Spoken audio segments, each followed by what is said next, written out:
हाँ जी, तो बच्चों आज हम फाइनेंशियल मैनेजमेंट का सबसे कॉम्प्रिहेंसिव चैप्टर पढ़ने जा रहे हैं जिसका नाम है कैपिटल बजटिंग। आइए तो हम अपने इस चैप्टर को स्टार्ट करते हैं और सभी बच्चे मेरे साथ साथ नोट करना शुरू करेंगे। कौन सा चैप्टर हम लोग पढ़ने जा रहे हैं? Capital budgeting.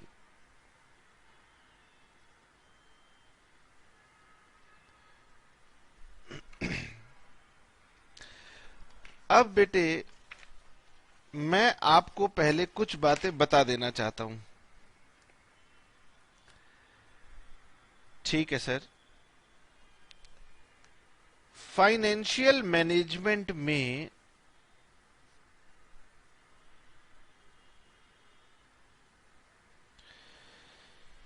हमारे पास 3 डिसीजन होते हैं। पहला होता है फाइनेंसिंग, दूसरा होता है इन्वेस्टिंग और तीसरा होता है dividend. Financial management decisions basically 3 तरह के होते हैं। Number 1 financing, investing and dividend. हम आज ये वाला पार्ट फाइनेंशियल मैनेजमेंट का डिस्कस करने जा रहे हैं। किसी भी बिजनेस में जब इन्वेस्टमेंट की जाती है तो 2 तरह की इन्वेस्टमेंट्स की जाती हैं। एक कहलाती हैं लॉन्ग टर्म, एक कहलाती हैं short term. Long term, short term. Long term investments का मतलब है कि आप फिक्स्ड एसेट्स में इन्वेस्ट करते हो। हालांकि आजकल हम फिक्स्ड की जगह नॉन करंट वर्ड यूज करते हैं। और शॉर्ट टर्म का मतलब होता है हम करंट एसेट्स में इन्वेस्टमेंट करते हैं। तो हमारे पास ये 2 अलग अलग चैप्टर आएंगे इन्वेस्टिंग में, एक लॉन्ग टर्म और एक शॉर्ट टर्म। ये जो लॉन्ग टर्म इन्वेस्टमेंट हैं इसी को हम लोग यहां पर बुलाते हैं कैपिटल बजटिंग डिसीजंस।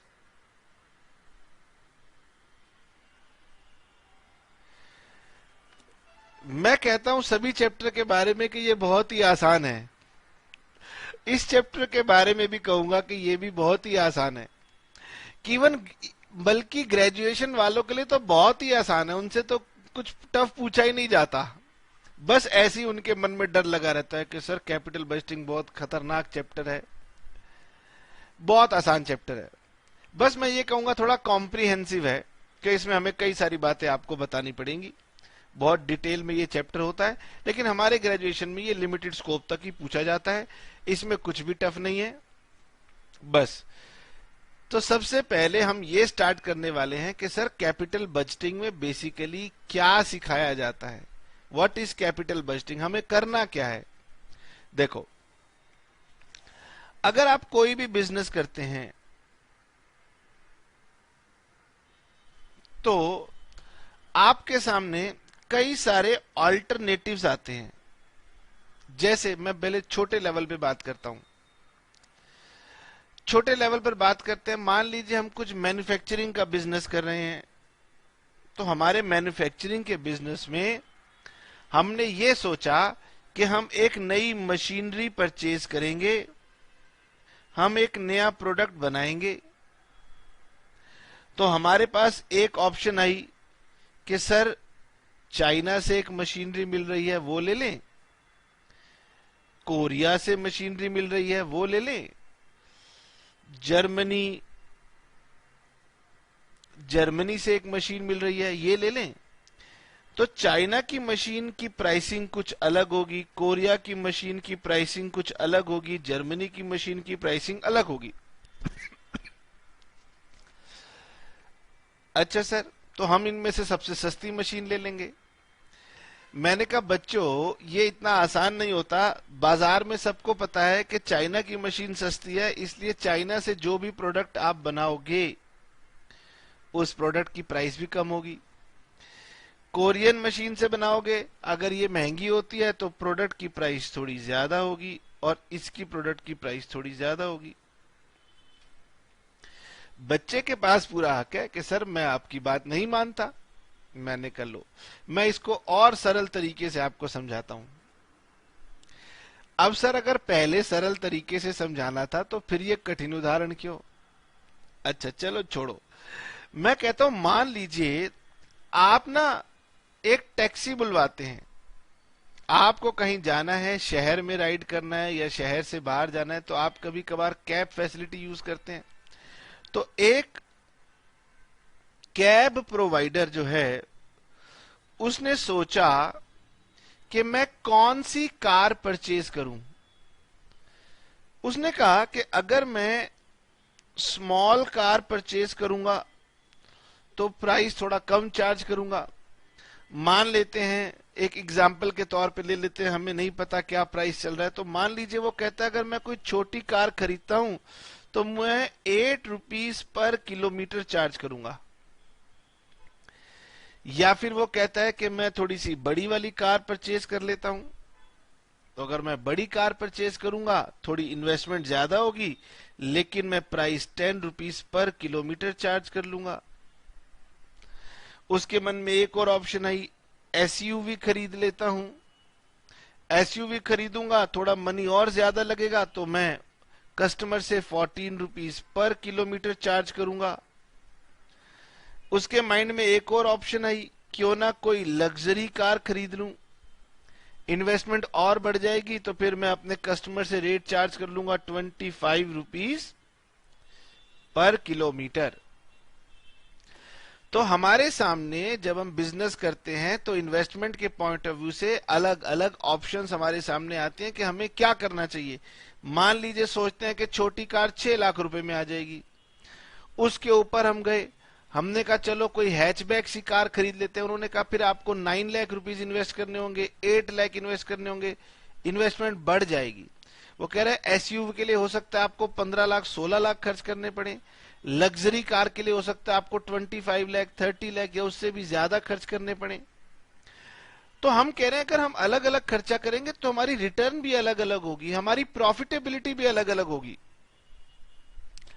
अब मैं सोच में पड़ा हूं कि मुझे क्या करना चाहिए, मैं इनमें से किस में इन्वेस्ट करूं जिससे मेरा ऑब्जेक्टिव सेटिस्फाई हो जाए। मेरा बिजनेस के पीछे जो भी ऑब्जेक्टिव हो, फाइनेंशियल मैनेजमेंट में एक ही ऑब्जेक्टिव है कि हमारी वेल्थ मैक्सिमाइज होनी चाहिए।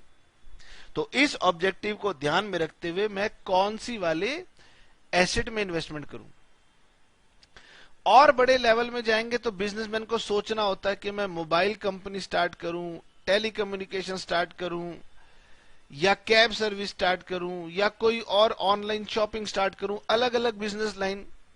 तो कितना भी बड़ा आप इसमें डिसीजन क्यों ना लेना चाहें, कैपिटल बजटिंग में आप कोई भी डिसीजन ले सकते हैं, लेकिन एक बात को हमें समझना होता है कि कैपिटल बजटिंग में हम लॉन्ग टर्म इन्वेस्टमेंट्स की बात करते हैं, जिसमें आपको मनी लगाना है और जिसकी रिटर्न आगे आने वाले कई सालों तक आपको मिलेगी। तो आपको मशीनरी के बीच में कंपैरिजन करना हो कि कौन सी मशीनरी परचेज करनी है, कौन सी एसेट्स एक्वायर करनी है, किस लाइन ऑफ बिजनेस में पैसा लगाना है, ये सारे डिसीजन हमारे इसी कंसेप्ट के अंदर आएंगे। ठीक है सर, हमने आपकी थोड़ी सी बात समझी है, अब इसके अकॉर्डिंगली हम अपने नोट मेकिंग को स्टार्ट करते हैं। चलिए जी, तो हमें कुछ बातें नोट करनी पड़ेंगी। सबसे पहले तो आपने ये समझा कि कैपिटल बजटिंग में क्या करना है, या किसे हम कैपिटल बजटिंग कहते हैं। तो मैं कहूंगा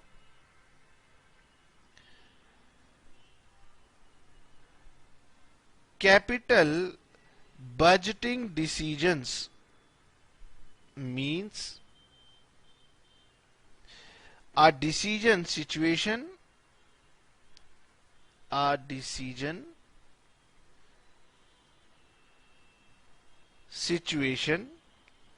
where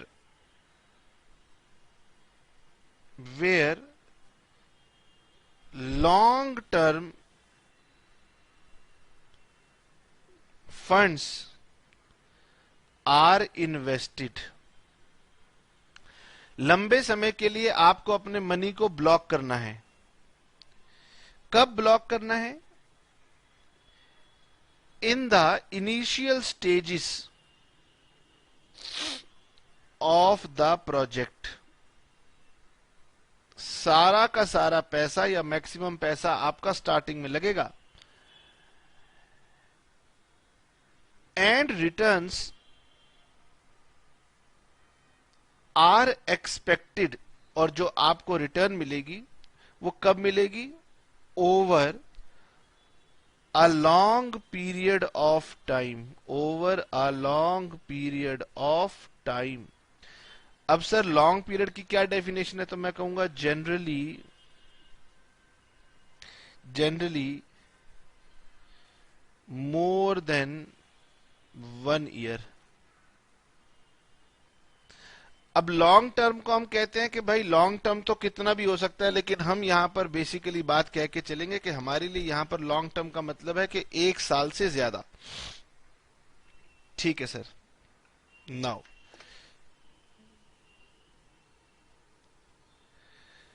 काइंड्स ऑफ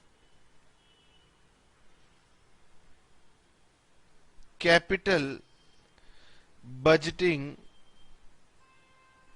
डिसीजंस। देखिए जी,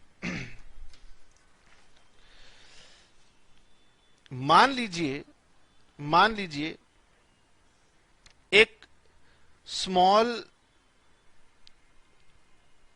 टैक्सी ड्राइवर है। मैं एक छोटे टैक्सी ड्राइवर की बात करता हूं। या मान लीजिए एक पर्सन अभी तक ऑटो चलाया करता था। मैं ये छोटे एग्जाम्पल किस लिए दे रहा हूं, क्योंकि ताकि आप इन बातों को ना समझ सकें। बाकी हमारे क्वेश्चन में कभी भी स्पेसिफिकली किसी एसेट का नाम नहीं लिया जाता, हम तो जनरल कंसेप्ट समझा रहे हैं। तो मैं जो आपके साथ नाम ले रहा हूं वो सिर्फ आपको बात समझाने के लिए ले रहा हूं। एक टैक्सी ड्राइवर ने सोचा कि अब मैं एजिड हो गया हूं, 50 साल 55 साल का हो गया हूं, टैक्सी ऑटो ड्राइवर है, मान लो ऑटो चलाता है। अब वो ऑटो ड्राइवर कहता है कि यदि मैं कभी कभी बीमार पड़ जाऊं, काम पर जाने की स्थिति में ना हूं, तो मैं अपने बेटे से कहता हूं कि आज ऑटो मेरी जगह तू चला ले। वो कह रहा है पापा क्या बात कर रहे हो, मोहल्ले में से ऑटो लेकर जाऊंगा तो आपको पता है खिड़की से कोई देख लेगा, अच्छा लगता है क्या मैं ऑटो चलाऊंगा, आप कैसी बात करते हो, मैं ऑटो नहीं चलाऊंगा। बच्चे हंस रहे हैं। चलो, तो ऑटो वाले ने कहा भाई बड़ी परेशानी है, मैं चला रहा हूं और यदि मैं नहीं चलाऊंगा बीमार होऊंगा, मेरा बेटा तो चलाएगा नहीं, क्या करूं। उसके मन में एक ख्याल आया कि मेरा बेटा ना ऑटो नहीं चलाना चाहता, उसको लगता है कि थोड़ा सब स्टैंडर्ड काम है। उसने कहा देख बेटे, मैं ऑटो की जगह कार ले लेता हूं, जिसे आजकल आप प्यार से कैब बुलाते हो ना। वो बड़ा खुश बेटा कि पापा कैब तो ना मैं चलाऊंगा, आप घर पे बैठना। अब फादर सोच रहा है कि देखो अगर मैं कैब ले लूं तो फायदा है, मैं भी कंफर्टेबली चला पाऊंगा। कभी सर्दी है, कभी धूप है, कभी बारिश है, कभी मौसम खराब है, पॉल्यूशन है, तो मैं भी सेफली चलाऊंगा, मेरे कस्टमर भी सेफ चलेंगे। मैं यदि बीमार होऊंगा तो शायद मेरा बेटा चला लेगा, मुझे पैसे भी ज्यादा मिलेंगे, तो मैं कैब खरीदूंगा। अच्छा, कार खरीदेगा तो आपको पता है कार आज आप खरीदोगे तो उसकी लाइफ 10 साल 15 साल तो चलानी है, तो ये हमारा परफेक्ट कैपिटल बजटिंग डिसीजन में आता है। नाउ अब उसने सोचा कि मैं एक जो कार लेना चाहता हूं, किस कंपनी की कार लूं। उसे लोगों ने सजेस्ट किया कि तुम मारुति कंपनी की कार ले सकते हो, क्या नाम आता है, हाँ डिजायर। डिजायर कार आती है, टैक्सी में बहुत चलती है। किसी ने कहा तुम हुंडई कंपनी की कार ले लो, उसमें क्या आती है, एक्सेंट, इक्विवेलेंट कैटेगरी की कार है। इसी तरह किसी ने कहा कि तुम होंडा में चले जाओ, तो होंडा में एक अमेज आती है। किसी ने कहा आप टाटा में चले जाओ, तो टाटा में मेरे ख्याल आजकल जेस्ट नाम की गाड़ी आ रही है। किसी ने कहा आप फोर्ड में चले जाओ, तो फोर्ड में एक एस्पायर कार आ रही है। इसी तरह से हर एक वोल्क्सवैगन में चले जाओगे तो वहां पर भी एक मॉडल आपको मिल जाएगा कि वो वाला मॉडल आप ले सकते हो। ये सारे आपकी कंडीशंस को फुलफिल करता है। अब उसने कहा कि भाई मेरे पास 1 2 3 4 5 6, मान लो मेरे सामने में 6 ऑप्शंस आ रही हैं, तो मैं 6 में से कोई एक ही तो चूज करूंगा, है ना। तो उसे किसी ने बताया कि देखो भाई इसमें ये फायदा है, इसमें ये फायदा है, तो उसने कहा चलो 6 में से कोई एक चूज करनी है, तो सबसे ज्यादा पॉपुलर ये चल रही है, मैं इसको चूज कर लेता हूं। इसका मतलब उसने जब इस पर्टिकुलर एसेट को चूज कर लिया, तो इसका मतलब अब वो इनको नहीं चूज करेगा, रिजेक्ट हो गए। क्लियर? यानी जब गिवन ऑल्टरनेटिव्स में से किसी एक को चूज करना हो तो ये अलग डिसीजन हो गया। ठीक है, इसे हम बोलते हैं म्यूचुअली एक्सक्लूसिव डिसीजन। तो ये एग्जाम्पल हो गया म्यूचुअली एक्सक्लूसिव डिसीजन। हम इस बारे में लिखेंगे तो सर यहां क्यों लिखना, अपने पेज पे लिखते हैं। तो हमारा सबसे पहला हम ऐसे कह सकते हैं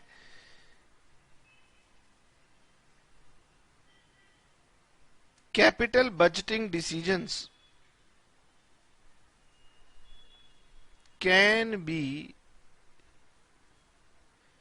categorized into 3 types। जब हम क्वेश्चन पढ़ेंगे तो आपको समझाएंगे कि ये उन 3 में से कौन सी तरह का डिसीजन है।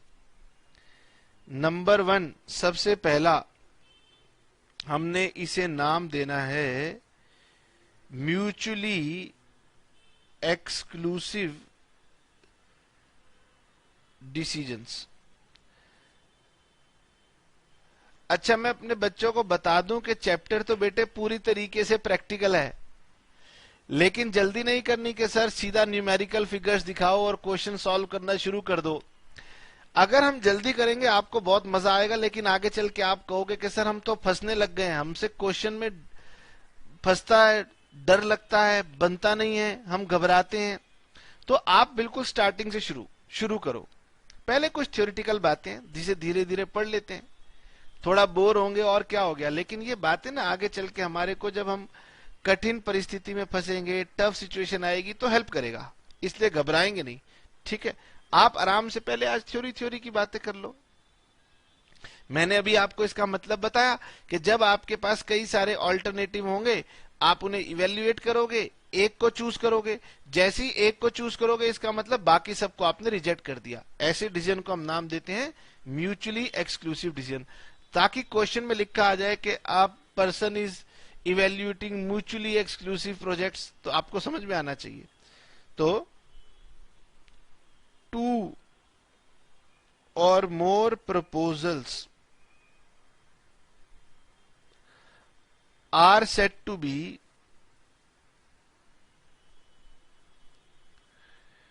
Mutually exclusive. हम उन्हें कब म्यूचुअली एक्सक्लूसिव कहेंगे? व्हेन एक्सेप्टेंस ऑफ वन, जब आप किसी एक को चुन लोगे। व्हेन एक्सेप्टेंस ऑफ वन मतलब one proposal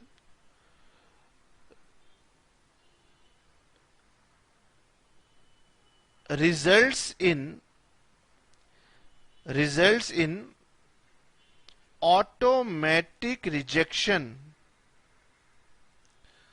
of all other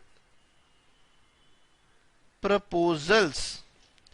जैसे ही आपने एक डिसीजन चुन लिया, इसका मतलब बाकी सारे आपने रिजेक्ट कर दिए। हमारी बुक में, अभी मैं बुक आपको नहीं दिखा रहा, हमारी बुक में इसके लिए ना एक लाइन लिखी है। क्या लाइन है? उन्होंने कहा इसके लिए ओनली द बेस्ट वन। इसका मतलब आपके सामने कई सारे ऑप्शंस थी और आपने जो बेस्ट था उसी को सिलेक्ट कर लिया, बाकी सबको आपने रिजेक्ट कर लिया। अच्छा, मेरे ख्याल से बात समझ में आ गई। क्रिकेट टीम बन रही है, सर हमें एक विकेट कीपर चाहिए था। अब हमने महेंद्र सिंह धोनी को एज अ विकेट कीपर रख लिया, तो अब किसी और के विकेट कीपर के होने की पॉसिबिलिटी खत्म हो गई। अच्छा सर, फुटबॉल मैच चल रहा था, हॉकी मैच चल रहा था, हमें गोलकीपर चाहिए था, तो हमारे सामने 4-5 थे, इनमें से किसी को भी हम गोलकीपर सिलेक्ट कर सकते हैं। एक को सिलेक्ट कर लिया, इसका मतलब बाकी सारे गोलकीपर्स तो रिजेक्ट हो गए। इसको बोलते हैं म्यूचुअली एक्सक्लूसिव डिसीजन। दूसरा डिसीजन है कॉम्प्लीमेंट्री डिसीजंस। कॉम्प्लीमेंट्री डिसीजंस का मतलब होता है कि अगर इसको रखेंगे तो इसके साथ ये दूसरा भी रखना पड़ेगा, अकेले रखने से बात नहीं बनेगी। These are called complementary decision, जब एक के साथ दूसरे का होना जरूरी है, आप अकेले उनको सिलेक्ट नहीं कर सकते। जैसे कि मान लीजिए आपने कहा कि जी हम लोग चाय बनाना चाहते हैं, तो चाय बनाने के लिए पानी भी चाहिए, दूध भी चाहिए, तो दोनों कॉम्प्लीमेंट्री हैं, किसी एक से काम आपका नहीं चलेगा।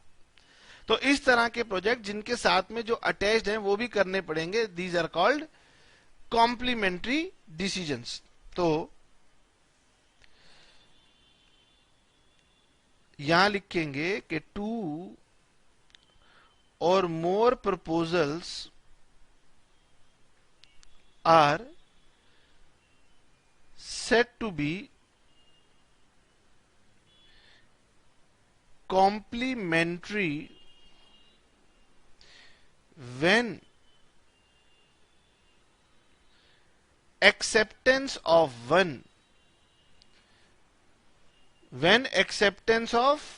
one proposal implies automatically या automatic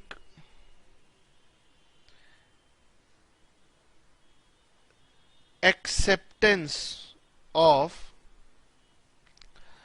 all complementary proposals, all complementary proposals, and rejection of one proposal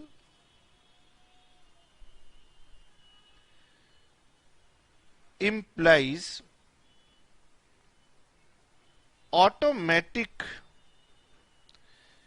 rejection of all complementary proposals. All complementary proposals. इसका मतलब या तो सारे एक साथ एक्सेप्ट होंगे या फिर सारे के सारे एक साथ रिजेक्ट होंगे। इसको हम बोलते हैं कॉम्प्लीमेंट्री। या तो सारे एक साथ एक्सेप्ट होंगे या सारे एक साथ रिजेक्ट हो जाएंगे। ठीक है सर, हमारी बुक ने इसके बारे में कुछ लिखा ही नहीं, इसलिए उन्होंने इसके लिए कोई कोटेशन भी नहीं दी। नेक्स्ट नंबर 3, आप देना चाहें तो दे सकते हैं। नेक्स्ट है इंडिपेंडेंट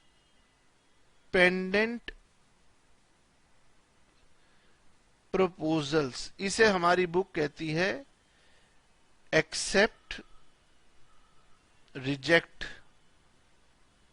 प्रपोजल्स। अच्छा जी, अब बात करते हैं हम किसकी। अब हम बात करते हैं एक टैक्सी ड्राइवर को छोड़ करके, अब हम बात करने जा रहे हैं कैब ऑपरेटर की, या हम कहेंगे कैब ऑपरेटर कंपनी की बात करने जा रहे हैं। ओला की बात कर रहे हैं, उबेर की बात कर रहे हैं, मेरू कैब आती हैं, जो भी आती हैं उन सब की बात कर रहे हैं। अब कंपनी कह रही है कि देखो, हम मारुति डिजायर अगर ले लेंगे तो इसका मतलब ये नहीं है कि हम हुंडई एक्सेंट नहीं लेंगे, हम वो भी ले सकते हैं, होंडा अमेज भी ले सकते हैं, टाटा जेस्ट भी ले सकते हैं। अगर इसमें फायदा है, इसमें फायदा है, इसमें फायदा है, इसमें फायदा है, मतलब मेरे नजरिए से जिस जिस में भी फायदा है मैं उन सभी को ले सकता हूं। तो मान लीजिए हम एक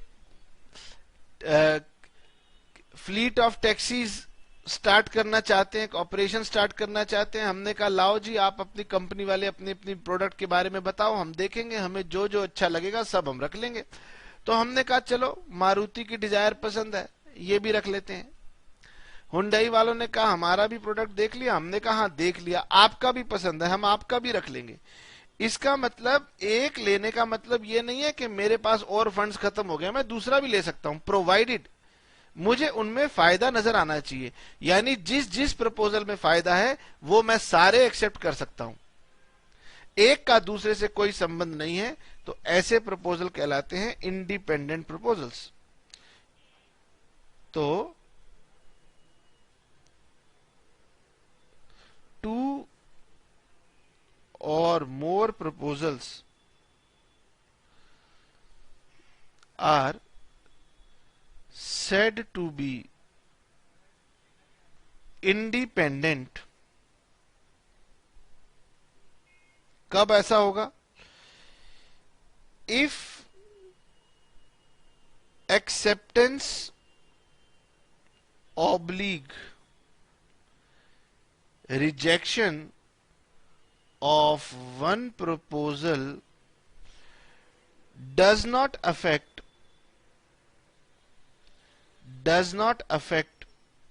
बोलो क्या?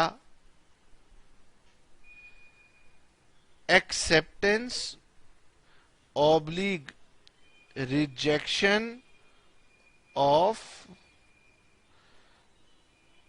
Other proposal. एक को एक्सेप्ट कर लेने का मतलब ये नहीं है कि दूसरे को रिजेक्ट कर देंगे। एक बड़ी कंपनी है और बड़ी कंपनी कह रही है जी हमें तो बहुत सारे अकाउंटेंट चाहिए। एक अकाउंटेंट को कंपनी ने कहा हाँ यू आर सिलेक्टेड, तो इसका मतलब क्या बाकी सब वापस चले जाएं? हमने कहा नहीं भाई रुको, आओ आपका भी नंबर है, आप भी अपना इंटरव्यू दो, अगर आप भी अच्छे लगे तो आपको भी रख लेंगे, है ना। तो हम कहते हैं, इसका भी बुक ने कोटेशन दिया है, ऑल द गुड वंस, जो जो अच्छा होगा वो सब रख लिया जाएगा। चलिए जी सर, इतना कॉम्प्रिहेंसिव आपने कहा कि चैप्टर है और पढ़ाया क्या अभी तक? छोटी सी बात कि अगर आपने कोई ऐसा डिसीजन लेना है जिसमें आज फंड्स लगेंगे और आने वाले कई सालों तक रिटर्न मिलेगी, तो हम उसे नाम देंगे कैपिटल बजटिंग। बोलिए क्लियर ना? हमारे सामने जब भी कोई सिचुएशन आएगी तो वो तीन सिचुएशन होंगी। पहली, म्यूचुअली एक्सक्लूसिव, अगर एक प्रपोजल को एक्सेप्ट कर लिया तो इसका मतलब है बाकी सब मना कर दिए। दूसरा, इसका एक और उदाहरण है, सर शादी के लिए बहुत सारे ऑफर आए हैं, एक एक्सेप्ट कर ली तो इसका मतलब बाकी सारी रिजेक्ट हो गई, है ना। खैर चलिए आगे बढ़ते हैं, वरना बच्चे पता नहीं क्या क्या बातें करते हैं। अगला आ गया कॉम्प्लीमेंट्री। अगर इसको एक्सेप्ट किया तो इसके साथ जो जुड़े हुए प्रोजेक्ट हैं वो ऑटोमेटिकली मान लिए जाएंगे कि वो भी एक्सेप्ट कर लिए, कॉम्प्लीमेंट्री हैं, साथ जुड़े हुए हैं। तीसरा, इंडिपेंडेंट प्रपोजल। अब बिजनेस में आपके पास बहुत सारे फंड हैं, बिजनेसमैन कहता है लगाओ पैसा लगाओ, यहां से प्रॉफिट होता है इसमें लगाओ, इसमें हो रहा है तो इसमें भी लगाओ, इसमें हो रहा है तो इसमें भी लगाओ, यानी कि ये हो गए इंडिपेंडेंट प्रपोजल। तो तीन तरह की सिचुएशंस हमारे सामने आएंगी, मैंने आपको बता दिया। दो बातें क्लियर हो गई, व्हाट इज कैपिटल बजटिंग और किस तरह के प्रोजेक्ट्स के डिसीजन हमने लेने होंगे। ठीक है, तो आगे बढ़ते हैं।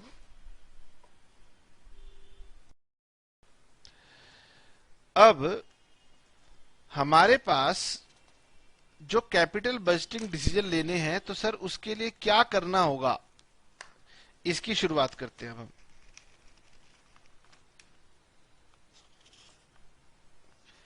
आइए जी, अब हम बात करेंगे कि कैपिटल बजटिंग डिसीजंस कैसे लिए जाएंगे, उसके लिए हमें क्या होमवर्क करने होंगे। तो पहले हम अपने होमवर्क की बात करेंगे।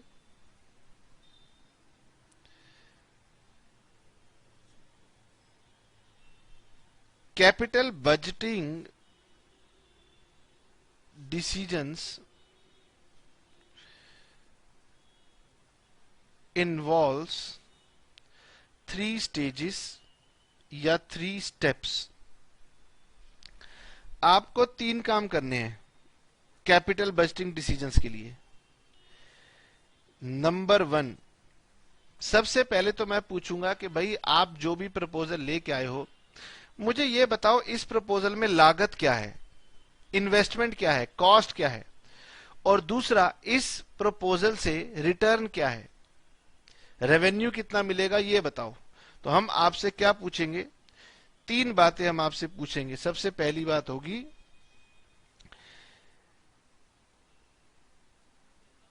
Estimation of costs and benefits of a proposal. जो भी प्रपोजल आपके पास है उससे जुड़ी हुई कॉस्ट बताइए और उनसे जुड़े हुए बेनिफिट्स बताइए, नंबर 1। दूसरा, estimation of required rate of return. एक फाइनेंशियल मैनेजर को दूसरी बात यह जाननी है कि बताइए बिजनेसमैन क्या सोच रहा है कि उसे कितना अर्न करना है, उसके पीछे भी लॉजिक्स है। ये नहीं कि सर मुझे तो सारी दुनिया जीतनी है, ऐसी बातें नहीं होती। तीसरा, using appropriate capital budgeting technique.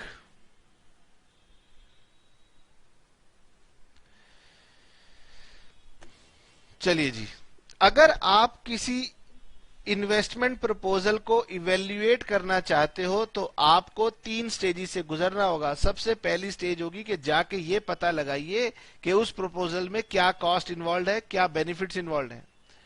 जब आप ये बता देंगे कॉस्ट और बेनिफिट तो काम नहीं चलेगा। फिर मैं पूछूंगा कि ये बताइए आप क्या कमाना चाहते थे, कितनी रेट ऑफ रिटर्न आपको कमानी है, इसके पीछे भी लॉजिक होते हैं। और तीसरी बात, what is the technique to be use. Sir किस टेक्निक से आप इसको इवेल्युएट करेंगे।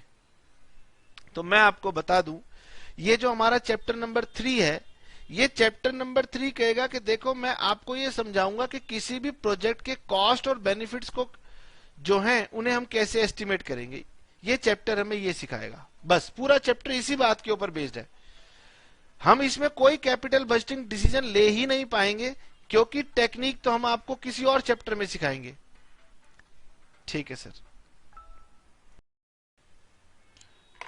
चलिए जी, इस चैप्टर में हम कॉस्ट और बेनिफिट्स इवेल्युएट करेंगे। तो सभी बच्चे लिखेंगे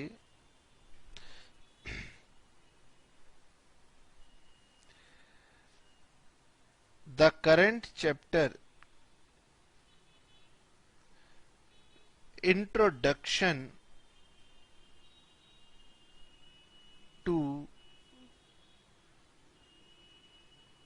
capital budgeting focuses on estimation of costs and benefits of a proposal। Current chapter का फोकस है on estimation of cost and benefits of a proposal. ठीक है, ये प्रपोजल थोड़ा सा स्पेस कम था तो हो सकता है आपको दिखाई ना दे रहा हो। ठीक है sir. Now to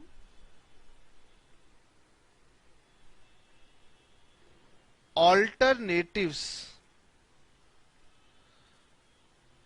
are suggested. हमें 2 विकल्प दिए गए। 2 alternatives are suggested for measuring the costs and benefits of a proposal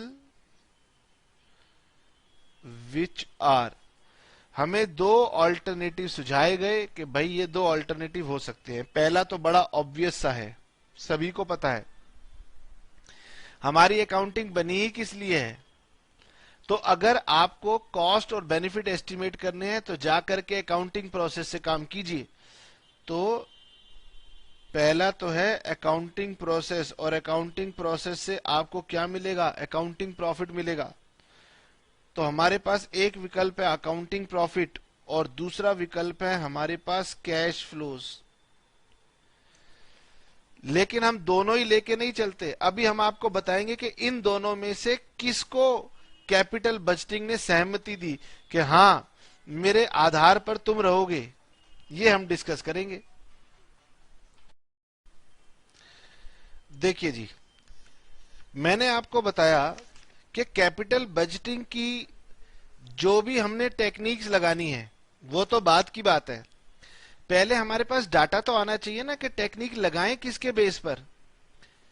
तो हमारे सामने लोगों ने दो बातें रखी कि अगर आपको कॉस्ट और बेनिफिट मेजर करने हैं तो या तो अकाउंटिंग के पास चले जाइए और अकाउंटिंग प्रॉफिट पूछ लीजिए, या फिर दूसरा तरीका है कि कैश फ्लो ढूंढ लीजिए। कैश फ्लो भी हालांकि अकाउंटिंग का पार्ट ही है, कोई अलग पार्ट नहीं है। तो हमारे पास दो रास्ते थे। जब इसके ऊपर स्टडी किया गया तो जो टेक्निक्स थी उसको लगाने के लिए हमने ये देखा कि अगर हम अकाउंटिंग प्रॉफिट की बात करते हैं तो अकाउंटिंग प्रॉफिट्स में ना कुछ ड्रॉबैक्स हैं। बच्चा कह रहे सर अकाउंटिंग प्रॉफिट में भले क्या ड्रॉबैक्स है? मैंने कहा देखो, हम सभी जानते हैं अकाउंटिंग प्रॉफिट निकालना है तो P&L बनाना है। यहां लिखा सेल, यहां लिखी परचेज, यहां लिखे खर्चे, यहां लिखा डेप्रिसिएशन, ठीक है, यहां लिखा क्लोजिंग स्टॉक, यहां लिखा ओपनिंग स्टॉक, इस तरीके से, और ये निकल आया मेरा नेट प्रॉफिट। अरे जिस मशीन की ही आप बात कर रहे हो उस मशीन का एक छोटा P&L नहीं बन सकता क्या? बिल्कुल बन सकता है सर। तो आप एक मशीन का ही एक P&L बना लो एस्टिमेटेड बेसिस पर, आपको पता लग जाएगा उस मशीन के प्रॉफिट्स कितने हैं। चलिए थोड़ी देर के लिए मैं मान लेता हूं कि ये प्रॉफिट है 30,000। ये P&L बनाया मेरे एक एम्प्लॉय मिस्टर ए ने। मैं बी के पास गया, मैंने कहा बी क्या तुम मेरे लिए ये P&L दोबारा बना सकते हो? बी ने कहा हाँ बना सकता हूं। बी ने कहा लेकिन आप दोबारा क्यों बनाना चाहते हो? मैंने कहा ऐसे ही चेक करना चाहता हूं। वो कह रहे बताओ क्या करूं? तुम्हें 30 अच्छा नहीं लग रहा नेट प्रॉफिट, तो क्या मैं प्रॉफिट 35 कर दूं? या तुम्हें अगर 30 अच्छा नहीं लग रहा, ज्यादा लग रहा है, तो इसे कम करके 20 कर दूं, 25 कर दूं? मैंने कहा भाई कैसे कर दोगे? मैंने कहा देख तुम्हारी सेल तो एज इट इज सेम रहेगी, purchase as it is same रहेगी। अब मेरे पास क्या विकल्प है? स्टॉक। जो बच्चे अकाउंटिंग जानते हैं वो उन सबको पता है कि स्टॉक को वैल्यू करने का एक तरीका होता है फर्स्ट इन फर्स्ट आउट, एक तरीका होता है लास्ट इन फर्स्ट आउट, और भी कई तरीके होते हैं। तो वो कहता है कि मैं स्टॉक की वैल्यूएशन बदल देता हूं। मेरा अकाउंट्स कहता है कि स्टॉक को फर्स्ट इन फर्स्ट आउट पे भी वैल्यू कर सकते हैं, और हमारी अकाउंटिंग कहती है लास्ट इन फर्स्ट आउट पे भी कर सकते हैं।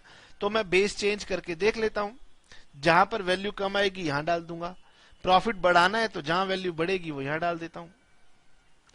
हमने का खर्चे हैं, आगे पीछे कर देता हूं। डेप्रिसिएशन है, इसमें भी SLM है, WDV है। मतलब अकाउंटिंग प्रॉफिट के अंदर बहुत सारी जजमेंट लगी हुई हैं। इन जजमेंट की वजह से किसी भी दो लोगों का अकाउंटिंग प्रॉफिट सिमिलर नहीं आएगा। हमें तो क्वेश्चन कहता है जी डेप्रिसिएशन लगा दो, इसलिए हम लगा देते हैं, हमारा आंसर सेम आ जाता है।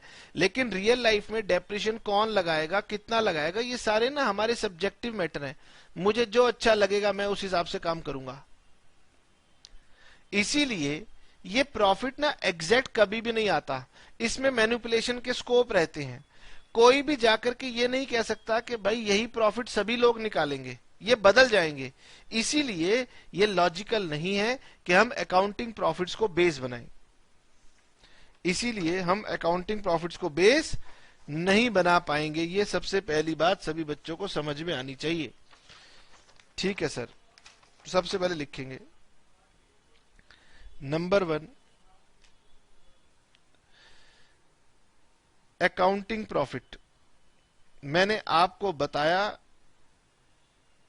कि हमें फाइनेंशियल मैनेजमेंट में अकाउंटिंग प्रॉफिट पसंद नहीं आ रहा, ये मैंने आपको बताया। कारण क्या थे? उसे मैनिपुलेट किया जा सकता है, चेंज किया जा सकता है। तो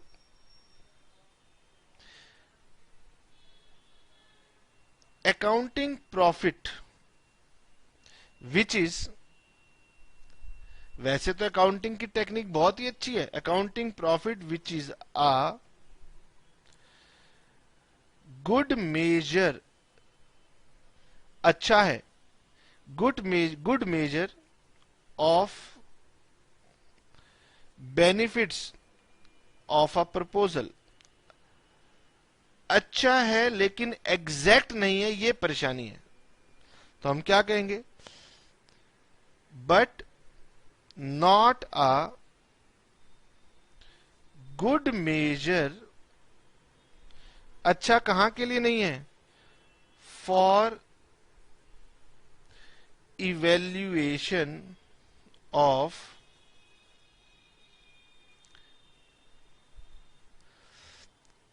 capital budgeting proposals.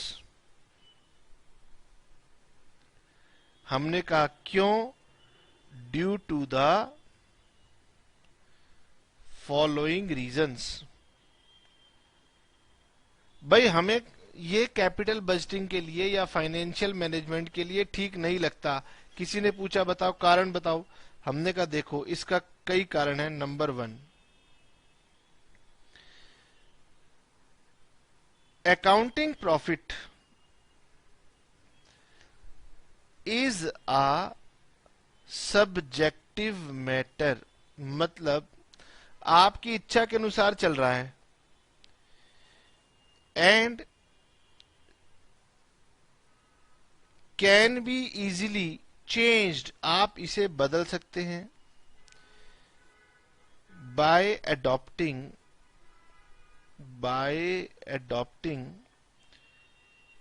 Alternative accounting policies. जैसे डेप्रिसिएशन में एसएलएम से डब्ल्यूडीवी में आ जाओ, डब्ल्यूडीवी से एसएलएम में आ जाओ। जैसे कि इन्वेंट्री वैल्यूएशन में फर्स्ट इन फर्स्ट आउट से लास्ट इन फर्स्ट आउट पे आ जाओ, लीफो से फीफो पर आ जाओ। इसी तरह से आपने प्रीलिमिनरी एक्सपेंसेस राइट ऑफ करने हैं नहीं करने हैं, बहुत सारी ऑप्शंस आपके पास हैं जिसके अकॉर्डिंग अपने प्रॉफिट को चेंज कर सकते हो। Number two,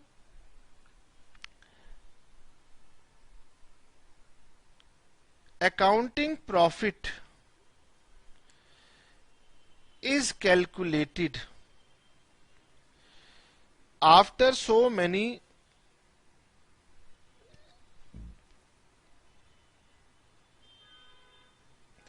accounting adjustments। Profit के लिए आप ना कई सारी अकाउंट्स में एडजस्टमेंट्स कर देते हो, जैसे कि डेप्रिसिएशन, जैसे कि राइटिंग ऑफ एक्सपेंसेस एटसेट्रा, और इसकी वजह से therefore it is not a true measure of benefit. आप क्या करते हो? आप अपने अकाउंटिंग प्रॉफिट में ना जाने कौन कौन सी एडजस्टमेंट कर देते हो, इतनी एडजस्टमेंट कर देते हो कि कहने की बात नहीं है। तो उतनी एडजस्टमेंट करने के बाद फिर ये हमारे काम का नहीं रहता, मतलब कुछ अननेसेसरी एडजस्टमेंट्स भी आप इसके अंदर कर देते हो। और तीसरा सबसे इंपॉर्टेंट बात क्या है? तीसरा सबसे इंपॉर्टेंट बात यह है कि accounting profit is based on accrual principle। आपको accrual कंसेप्ट पता है? accrual कंसेप्ट की वजह से जो हमारी सेल्स और जो हमारे एक्सपेंसेस होते हैं, सेल्स एंड एक्सपेंसेस, हम उन्हें रिकॉर्ड करते हैं जब उनका इफेक्ट पड़ता है, ना कि जब हम कैश में उनको डील करते हैं। तो हम लोग क्या करते हैं, sales and expenses are recorded in the period in which they are incurred. जब आपने खर्चा किया तब आपने बुक्स में लिख लिया,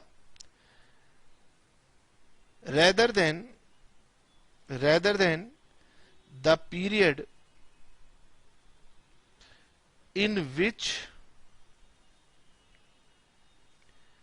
दे आर एक्चुअली रिसीव्ड और पेड। आपने एक्रूअल कंसेप्ट में क्या किया, जब आपने इंकर किया तो आपने उनको रिकॉर्ड कर लिया, और हमने जब उन्हें एक्चुअली में रिसीव किया, पे किया, तब आपने देखा नहीं। तो इससे क्या हुआ कि उसका टाइम ऑफ अकरेंस कुछ और था और अकाउंटिंग के अकॉर्डिंग उसका टाइम ऑफ अकरेंस कुछ और था। तो ये हमारी सबसे बड़ी ड्रॉबैक है, जिसकी वजह से हम इसे अडॉप्ट नहीं कर पाएंगे, क्योंकि आगे चल के ना हमने time value of money concept लगाना है। टाइम वैल्यू ऑफ मनी के लिए हमें एग्जैक्ट मनी चाहिए, और ये एग्जैक्ट मनी की लोकेशन को बता नहीं रहा। आपने इस बार खर्चा किया तो इस साल रिकॉर्ड करो, पेमेंट आप अगले साल करे हो, मिसमैच कर रहा है ये। तो इसीलिए जब धीरे धीरे आप कैपिटल बजटिंग टेक्निक को पढ़ोगे तो आप समझ जाओगे कि ये मेजर कंसर्न था, जिसकी वजह से हमने अकाउंटिंग प्रॉफिट को छोड़ दिया और हमने कहा हम किसके बेस पर काम करेंगे, तो हम कैश फ्लोज के ऊपर काम करेंगे। तो हमारा जो दूसरा कंसर्न था अकाउंटिंग प्रॉफिट की जगह, वो था हमारे पास कैश फ्लोज। ये हमारे ज्यादा काम का है, तो हम पहले आपके साथ कैश फ्लोज की बात करेंगे। तो इन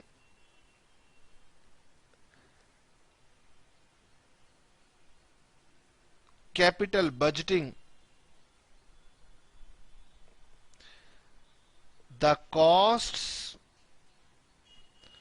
and benefits of a proposal।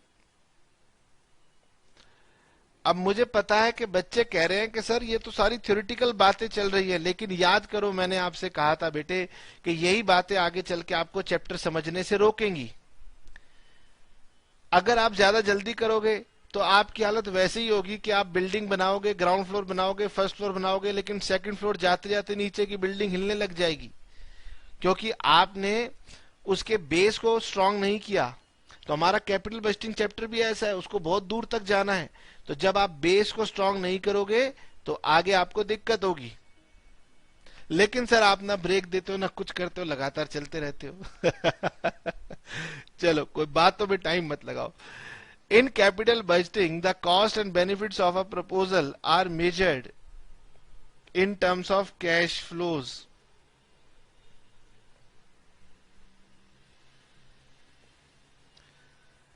तो हम यहां पर अपनी कैपिटल बजटिंग के सारे बेनिफिट्स को, सारी कॉस्ट को कैश फ्लोज के टर्म्स में मेजर करेंगे। अब यहां से हमारी मेन बातें स्टार्ट होनी शुरू हो जाएंगी, क्योंकि अब हम कैश फ्लो में एंटर कर गए और वो हमारे कैपिटल बजटिंग का बेस बनने वाला है।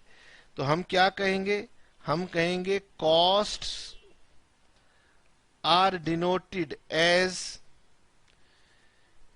Cash outflows. जो आप खर्चे करोगे, कॉस्ट लगाओगे, इन्वेस्टमेंट करोगे, हम उन्हें क्या बुलाएंगे, cash outflows. And benefits are denoted as cash inflows. तो पूरी कैपिटल बजटिंग दो बातों के ऊपर बेस्ड होगी। ठीक है, ये दो बातें आपको समझनी है पूरे के पूरे चैप्टर में, कैश आउटफ्लोज और कैश इनफ्लोज। इन दोनों को अगर आपने नहीं समझा तो फिर कैपिटल बजटिंग आपकी गड़बड़ हो जाएगी। ठीक है sir. Now where is my green pen, कहां खो गया मेरा ग्रीन पेन, ये रहा ग्रीन पेन। तो मैं क्या कहूंगा, cash flows are also divided into 3 types. जब हम कैपिटल बजटिंग की बात अब यहां से शुरू कर रहे हैं तो यहां से सभी बच्चे अटेंटिव हो जाइए, अपनी थकान को भूल जाइए। तो हम यहां पर जब कह रहे हैं आपके साथ कि अब हमने कैपिटल बजटिंग का पहला बेस पकड़ लिया है, कैश फ्लो की बात करेंगे, तो अपने दिमाग में ये मत लाना कि सर हम तो कैश फ्लो स्टेटमेंट भूल गए, अकाउंट्स में कैसे बनती थी। ये वो नहीं है, हम यहां पर दूसरी कैश फ्लोज की बात कर रहे हैं, आउटफ्लो और इनफ्लो, 2 फ्लो की बात करेंगे, लेकिन इसे भी हम 3 तरीके से बात करेंगे। तो सबसे पहला हमारे पास कहलाता है इनिशियल कैश आउटफ्लोज। बहुत इजी है, इसमें कोई दिक्कत नहीं होती, किसी बच्चे को कोई दिक्कत इसमें नहीं होगी। Initial cash outflows. दूसरा हमारे पास होता है subsequent annual cash flows. Subsequent cash inflow generally inflows होते हैं, हालांकि आउटफ्लो भी हो सकते हैं, लेकिन ये जनरली इनफ्लोज ही होते हैं। नंबर 3, तीसरे होते हैं टर्मिनल कैश फ्लोज। ये भी हमारे इनफ्लोज का पार्ट है। यार कि हमारे आउटफ्लो में एक आएगा इनिशियल कैश आउटफ्लो। नाम बता रहा है कि जब आप प्रोजेक्ट को स्टार्ट करोगे तो शुरुआत में जितना पैसा आपको लगाना पड़ेगा, खर्च करना पड़ेगा, उसका नाम होगा इनिशियल कैश आउटफ्लोज। फिर जब आप पैसा खर्च कर दोगे, इन्वेस्ट हो गया, तो इन्वेस्टमेंट पर रिटर्न आनी शुरू होंगी। तो जो रिटर्न आनी शुरू होंगी वो 2 तरीके की रिटर्न हम लोग आपके साथ डिस्कस करेंगे, सब्सिक्वेंट एनुअल कैश इनफ्लोज और टर्मिनल कैश आउटफ्लोज। अब क्या आज की क्लास में क्योंकि इतना ही समय खत्म हो गया तो मुझे यहीं रुकना पड़ेगा, तो नेक्स्ट क्लास में मैं अपनी स्टार्टिंग जो है वो यहीं से करूंगा। तब तक सिर्फ 2 मिनट में जरा फास्ट ट्रैक रिवीजन कर लेते हैं। हमने आपसे कहा कि भाई कैपिटल बजटिंग ऐसे इन्वेस्टमेंट प्रपोजल जिसमें शुरुआत में पैसा लगेगा और रिटर्न आने वाले सालों में, 1 से ज्यादा सालों में आएगी। ठीक है सर। उसके बाद आपने ये कहा था, हम बता देते हैं कि 3 तरह के प्रोजेक्ट हैं। म्यूचुअली एक्सक्लूसिव, शादी का एग्जांपल दिया था, एक दुल्हन पसंद होगी मतलब बाकी सब रिजेक्ट हो गई। दूसरा कॉम्प्लीमेंट्री, अगर एक लिया तो एक के साथ में ये भी लेनी पड़ेगी, मतलब ऑफर है, बाजार में आप सामान खरीदने गए, आपने कहा भैया एक जरा 5 केजी का घी देना, उन्होंने कहा भाई 5 केजी के घी के साथ 1 केजी बासमती राइस मिल रहा है, तो वो लोगे तो वो तो साथ मिलेगा ही मिलेगा। तो कॉम्प्लीमेंट्री है, एक साथ एक्सेप्ट होंगे या एक साथ रिजेक्ट होंगे। तीसरे थे इंडिपेंडेंट, एक लो, दूसरा लो, तीसरा लो, ये आपकी मर्जी है। चलिए, जब इन डिसीजंस की इवेल्युएशन की बातें आएंगी तो हमारे सामने बातें ये आएंगी कि हमें क्या क्या करना होगा। हमने कहा देखो सबसे पहली स्टेज होगी अपने कॉस्ट और बेनिफिट एस्टिमेट कर लो, वो लेके मेरे पास आओ, होमवर्क करके आओ। हमने कहा अच्छा होमवर्क कैसे करना है, तो हमने कहा 2 तरीके हैं कॉस्ट और बेनिफिट मेजर करने के, अकाउंटिंग प्रॉफिट या कैश फ्लो। बताइए। हमने कहा अकाउंटिंग प्रॉफिट में तो मैनिपुलेशन हो सकती है, तो मैनिपुलेशन हो सकती है इसलिए वो कांस्टेंट नहीं है, उसको साइड में रख दो। किसकी बात करो, कैश फ्लोज की बात करो। अब जब कैश फ्लो की बात करोगे तो मैंने कहा कैपिटल बजटिंग अब यहां से स्टार्ट हो गई, क्योंकि अब सिखा रहे हैं और यही बातें आपको आगे चल के यूज करनी है। जब कैश फ्लो की बातें की तो आपसे कहा कि 3 तरह के कैश फ्लो चाहिए, initial cash outflow, subsequent annual cash flow और टर्मिनल कैश फ्लो। जब यहां तक बताया और कैपिटल बजटिंग शुरू होने को आई तो हमारा टाइम खत्म होने को आ गया। बच्चे कह रहे हम भी थक गए, छोटी सी बात इतनी लंबी आपने बताई। चलो कोई बात नहीं, अब हम नेक्स्ट क्लास में आपके साथ स्टार्ट करेंगे यहां से। चलिए tata bye bye, see you.